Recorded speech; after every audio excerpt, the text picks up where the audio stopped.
ലൈംഗികാരോപണ കേസിൽ രാഹുൽ മാങ്കൂട്ടത്തിൽ പ്രതിയാണെന്ന് സ്പീക്കറെ അറിയിക്കാൻ ക്രൈംബ്രാഞ്ച്. അടുത്തയാഴ്ച നിയമസഭാ സമ്മേളനം ആരംഭിക്കാനിരിക്കെയാണ് നീക്കം. ഗർഭചിത്ര ശബ്ദരേഖയിലെ യുവതിയെ കണ്ടെത്താൻ മാധ്യമപ്രവർത്തകരിൽ നിന്ന് വിവരം ശേഖരിക്കാനും ക്രൈംബ്രാഞ്ച് തീരുമാനിച്ചു. രാഹുൽ മാങ്കൂട്ടത്തിനെതിരെ നേരിട്ടുള്ള പരാതി ഇതുവരെ ലഭിച്ചിട്ടില്ലെങ്കിലും കേസുമായി മുന്നോട്ടു പോവുകയാണ് അന്വേഷണ സംഘം.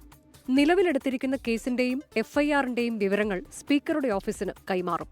അടുത്തയാഴ്ച തുടങ്ങുന്ന നിയമസഭാ സമ്മേളനത്തിൽ രാഹുൽ മാങ്കൂട്ടത്തിൽ പങ്കെടുക്കുമോ ഇല്ലയോ എന്ന രാഷ്ട്രീയ ചർച്ചകൾക്കിടെയാണ് ക്രൈംബ്രാഞ്ച് നീക്കം.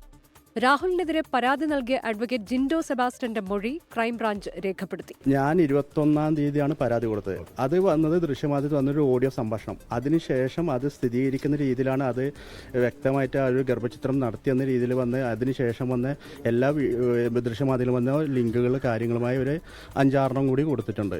ഗർഭഛിദ്ര ശബ്ദരേഖാ വിവാദത്തിൽ യുവതിയെ പരിചയമുള്ള മാധ്യമപ്രവർത്തകരിൽ നിന്ന് വിവരങ്ങൾ തേടാനും ക്രൈംബ്രാഞ്ച് തീരുമാനിച്ചിട്ടുണ്ട്. 24 തിരുവനന്തപുരം.